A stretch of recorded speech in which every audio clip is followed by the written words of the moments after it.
On March 2, 1933, King Kong was unleashed on an eager public. Thousands queued up at movie theaters across the country to see the eighth wonder of the world.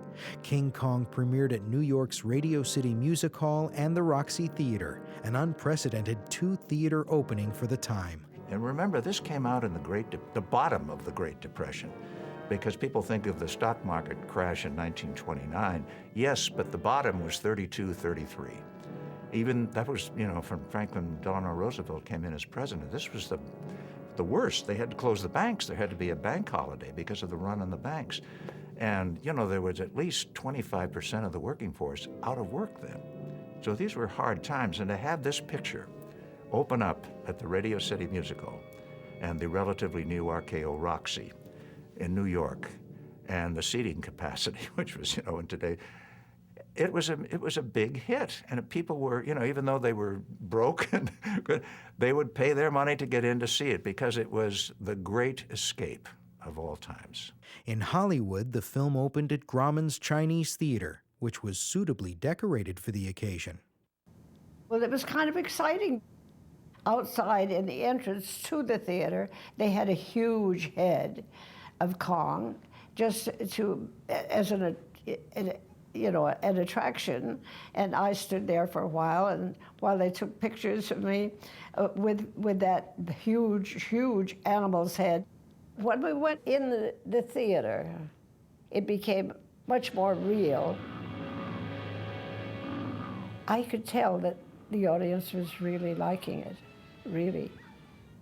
It was a fantastic sensation to know that the work we'd done was being appreciated in an extraordinary way. I think they had 24-hour showings. It was a sensation when it came out, and deservedly so.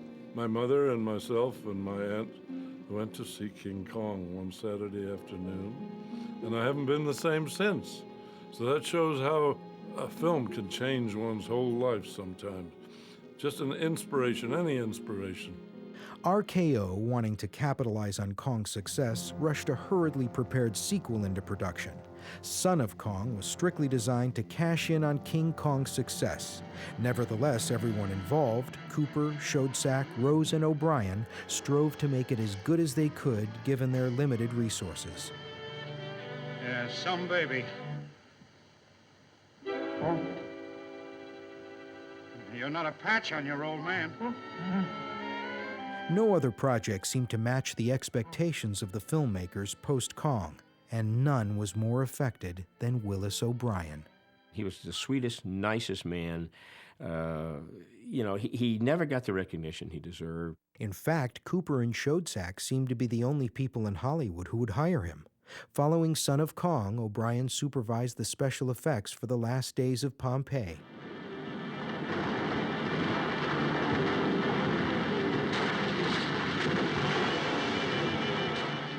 His career was very tragic as well in terms of all of the good ideas that he had that didn't come to fruition, and all the hard work that he did, where he would meticulously plan scenes and then they would get canceled, and not just scenes but whole projects, whole films. He would plan elaborate things and then they would go down the tubes. Cooper and Schoedsack came to the rescue with another project about an oversized gorilla on the loose. Released in 1949, Mighty Joe Young was a happier tale than King Kong. Joe is not only heroic, he lives at the end, and the outcome was much happier for Obie as well. And they lived happily ever after. I sure hope so. They will. They're back home where they belong. Along with the creation of King Kong, Willis O'Brien's greatest triumph came at the 1950 Academy Awards, where he accepted the Oscar for Best Visual Effects for Mighty Joe Young. Now everybody knows Willis O'Brien pretty much and knows what he's done and everything. Like so many great artists, Willis O'Brien's achievements are revered today, but not so during his lifetime. Fortunately, his singular talents left a rich legacy of cinematic wonders. Inspiration actually is a quantifiable commodity, because Willis O'Brien made this extraordinary film, King Kong. It's wonderful. It's almost like being a part of a secret society of people who were inspired by. And when you trace back that lineage, that DNA to one person, essentially, and that was, Willis O'Brien. There's an enormous tidal wave of creativity that was spawned. It's just still cascading onward. I just didn't have Kong to inspire me, but I had the films that this first generation and second generation of Kong fans had gone on to make, the Harryhausen movies and the films that George Lucas made, and it's a snowball effect that compounds, and really the snowball begins with King Kong. King Kong's maestro, Max Steiner, inspired whole generations of composers. He went on to create hundreds of memorable scores and is revered as the father of film composing. In many ways, he invented film music as we know it today. Like I said, there's people before him that wrote music, but he defined what film music was, the so-called laws that what film music needs to be or can be. And he became really known as certainly one of, if not the, leading composer of Hollywood's history. He's today thought of as one of the great pioneers of a brand new field of musical endeavor in the 20th century. It was Max Steiner and Murray Spivak's pioneering work on King Kong that remains the inspirational touchstone for all who came after. Kong is the template for fantasy sound. And I know that the work I've done as a sound designer, if I stop and think about a lot of things I've done, they go back to Kong. And it's because Kong established those kinds of notes that were used for monsters. Following King Kong and Son of Kong, Cooper and Schoedsack collaborated on The Last Days of Pompeii. Cooper also produced the last project the talented couple worked on. This is Cinerama. Of the monuments they left behind, the most incredible legacy was the eighth wonder of the world. They were really proud of King Kong because it was so iconic, and they had fun making it. They were hoping the public would love it. The public did love it, and it endured and endured and endured. If there was ever a link between a character in a film and an actor and a producer-director, Robert Armstrong was cast to play Merian Cooper, who's the character of Carl Denham. And Robert Armstrong died 16 hours before Merian Cooper died. Very unusual. Not even a day apart. Very, very unusual. Cooper's life was like something you couldn't write. If you wrote a story like that, no one would believe it.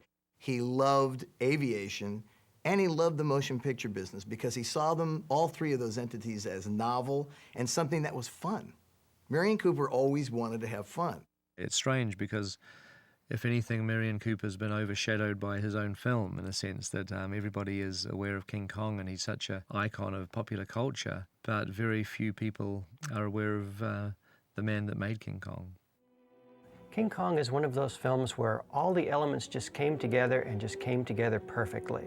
You had the script and the story, you had the players, you had King Kong himself and the whole team of technicians that put it together, O'Brien, and everybody was just there at just the right time. It was the forerunner of the modern visual effects film that had huge visual effects sequences that were very complex. In some cases, they didn't know how to achieve them.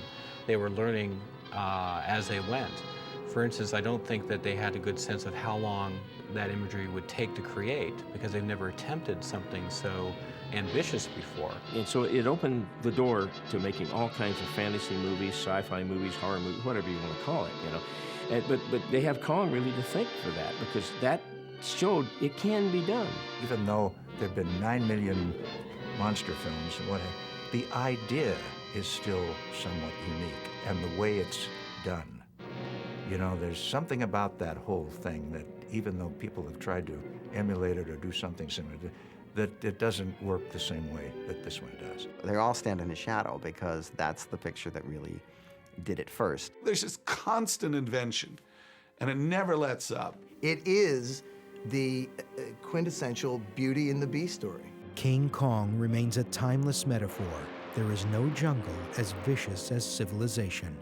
It just works on all these sort of primal subconscious levels. So it's a very sophisticated film. The thing that nobody was expecting is that they would care for the monkey. If it were just a giant monkey smashing things, at the end of the day, you know, you might have made your money back, but the movie wouldn't be remembered all these years later, would it? I think as a film, it inspired more people to become filmmakers than any other film ever made. I'm absolutely certain of that fact. And therefore, you know, those people have in turn inspired other young kids to become filmmakers. It's something great that America gave the world. And I've seen it hundreds of times. I still enjoy looking at it and seeing it. It's something that you see something a little different in it every time you run it. That's why Kong is still the king.